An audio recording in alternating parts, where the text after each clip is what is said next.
Hey guys, it's Ivory. Welcome to my channel. So in today's video, I will be going over what products I got in my IPSY bag. Not only will I be showing you the products that are in my IPSY bag, but I will also be reviewing them as well on a first impression basis. Even though I have a full face on, not all of the products that are on my face are from my IPSY bag because I didn't get a full face of items. But as always, all of the products that I use are in my description box below if you are curious. Before we get into the video, be sure to subscribe if you haven't already. I post new videos every Wednesdays and Sundays and post occasional bonus videos throughout the week. And while you're here, also don't forget to follow me on my social media. Both my Instagram and Twitter are _ivorycherry. All right, and let's get right into it. All right, so first let's talk about the bag for this month. This month's bag is this faux leather pink bag. It's got pink on the inside, and then it's got these really cute lipstick kisses all over back and front. Obviously, this theme is because it's February, Valentine's Day, so I get it. It's super cute. I love this bag.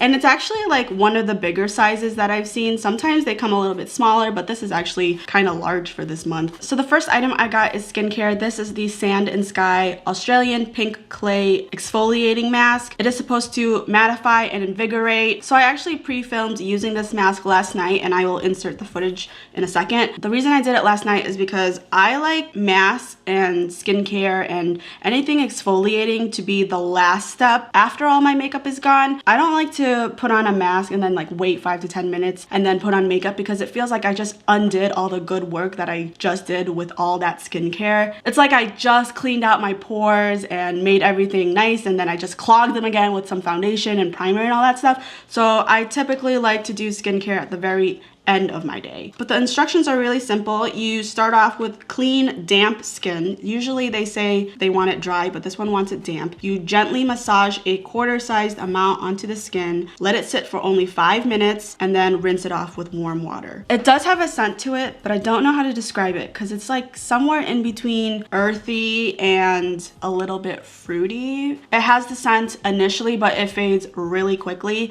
This product does have those exfoliating beads, so it like really sloughs off all the dead skin. If you have really thin skin or are sensitive to that, I'm not sure if you would like this because even just gently rubbing it, it was a little coarse. So you have to be careful because your skin can feel kind of raw afterwards. But it definitely mattified my skin, and I felt like it got a lot of the gunk out, which is what it claims it does. So I actually like this, but just be careful because if you have sensitive skin or it's sensitive to pain, then I would suggest just using this really gently or skipping it if it's very, very sensitive to that. Okay, so I went ahead and did my eye look since I didn't get any shadows or anything, and I did do a tutorial on this. If it's up already, I'll put it up here in the suggested, and if not, it'll be the next video that I upload. I did use the brush that I got in my IPSY bag this month. This is the Aisling's Organic Eco-Luxe eyeshadow brush. It is duo-ended. One side is fluffy and then the other side is a flat shader. I will insert footage right now of me using the brushes from the tutorial. The flat shader brush is great. I mean, it picks up product. Both sides are really soft, makes things really easy to blend. The flat shade is great for packing on pigment and also great for metallics. And then the other side blends things really easily. It's very soft, so I do like this brush. So the next thing I got is the MAC Strobe Cream. This is in the shade Pink Light. Look how cute this bottle is. It's adorable. So you can actually use this 3 ways. You can mix this into your foundation and kind of create a more glowy foundation. You can add this under your foundation, and I think it would essentially do the same thing. Or you can use this as a strobing highlight. I'm gonna do half of my face with this as my base and then the other half with it mixed into my foundation just to see what the difference is, if there's any at all. So this is gonna be the side where it's underneath. Y'all know I'm not down with really dewy finishes, so I'm a little scared about this product, but I'm keeping an open mind. How much am I supposed to add on here? I feel like I'm just adding this like moisturizer. Definitely giving me some luminosity here. It's really faint though, so it's not that big of a difference, which I'm happy about because I don't know if I can pull off a super dewy look. I mean, I could pull it off, but it would look horrible after a couple hours, I would assume. All right, and then I'm gonna add some foundation right on top. I'm using both the Maybelline Superstay as well as the CoverGirl True Blend Matte Made Foundation. I swear to God, once I finish those bottles, I will buy more foundations because that is my rule to myself. I'm not gonna buy any more foundations until I finished those two. And to blend it out, I'm using the Juno & Co. microfiber sponge. This is my favorite sponge to apply foundation. All the other sponges, like, they don't compare. So I got this email regarding my YouTube account. Apparently someone hacked into it and has been collecting data on me for months and months.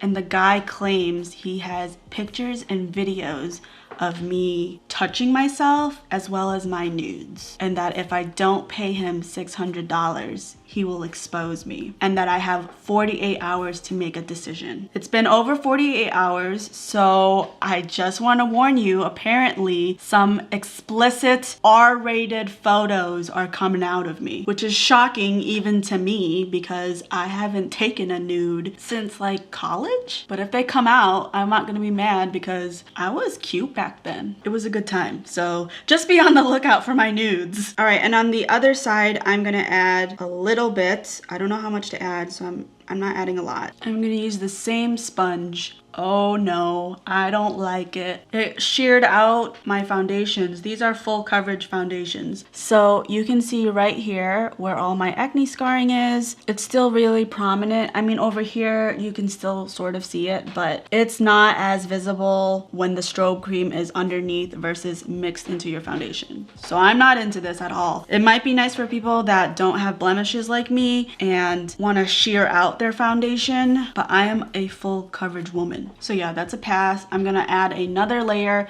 using just the foundation now that I know. And as far as this side, I don't feel like it's any more luminous than it normally is. Like, I don't look more glowy or radiant or anything like that. I think it looks about the same. Let me know if you use this product and it worked out for you. I'd love to know what you did, because to me it seems like everything is still the same. All right, so I went ahead and did my base off of camera because I wanted to focus this video on just the IPSY products. The next thing I got is the Eco-Luxe Lash Alert Mascara. According to the pamphlet that I got with it, it's infused with caffeine and fibers that curl, add volume, and define. It also improves elasticity for healthier, fuller lashes. I've never had a mascara that came in like a squeezy tube. That's really interesting to me, but it says to just squeeze the bottle so that it coats the mascara.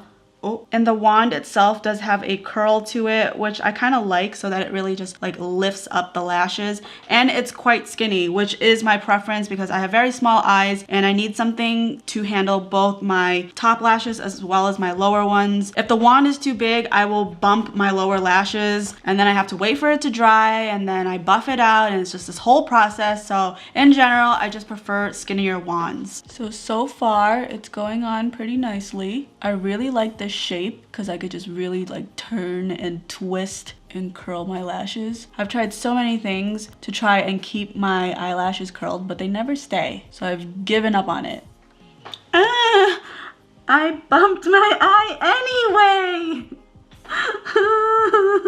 Look at it. That's it. I'm done for. My YouTube career is just done. I don't see the point of moving forward. How did that even happen? Okay, we're gonna ignore that and let it dry. That was completely my fault, not the mascaras. It's a little hard because I added the wing so you can't see, so hopefully from this angle you can. But my lashes don't look a lot longer than this eye, but it did separate them really nicely and it makes them very fluttery, which I always like in a mascara. I only added one coat, so hopefully by a second one it'll give it some length, because that is my preference with mascaras. I don't care too much about thickening mascaras. I just want them to look long and wistful. So hopefully you can see on the second coat, it made them a little bit longer and it definitely thickened them up, but the length isn't very dramatic to me. So I'm just gonna say that it's an okay mascara, but I'm not blown away by it. The last product I got is the Belle Ardent lip gloss. This is in the shade I Love That Car. It has a paddle-like applicator,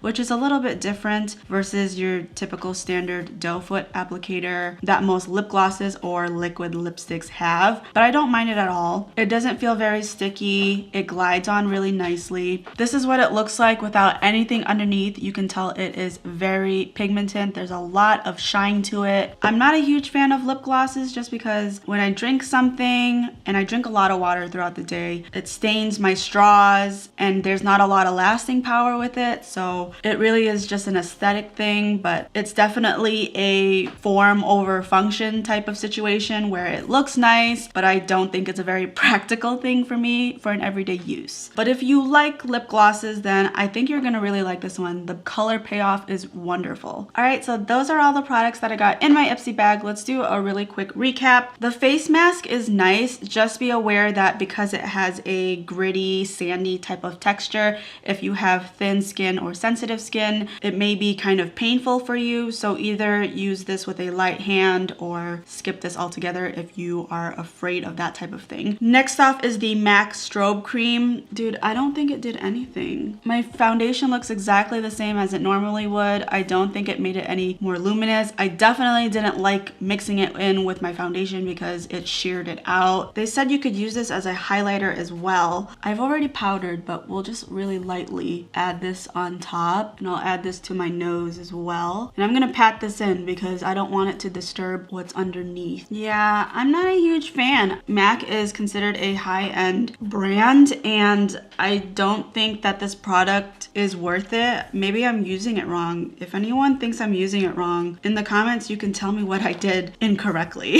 The Ico mascara, I thought it was okay. Definitely not mind blown by anything. I like the applicator a lot more so than the actual formula. I don't think it made my lashes look super different or a lot better than they normally are. It definitely made them fluttery, but as far as length, I don't think that it really did anything. It's just a mediocre mascara to me. The brush I actually really liked. It is really soft. I like the idea of having a duo-ended brush. I don't have any duo-ended brushes. It packed on pigment really nicely. It blended out very nicely. So I definitely like this. And the lip gloss is very pretty. I think it is nice and pigmented. You don't need anything underneath. I'm not wearing anything underneath. It's not super sticky, and I tried this yesterday. When it does wear off, it does leave a very nice stain to it. So that is it for this video. I hope that you enjoyed. If you did, don't forget to like it and feel free to comment down below what other types of videos you'd like to see from me. Thank you so much for watching, and I will see you in my next one. Bye.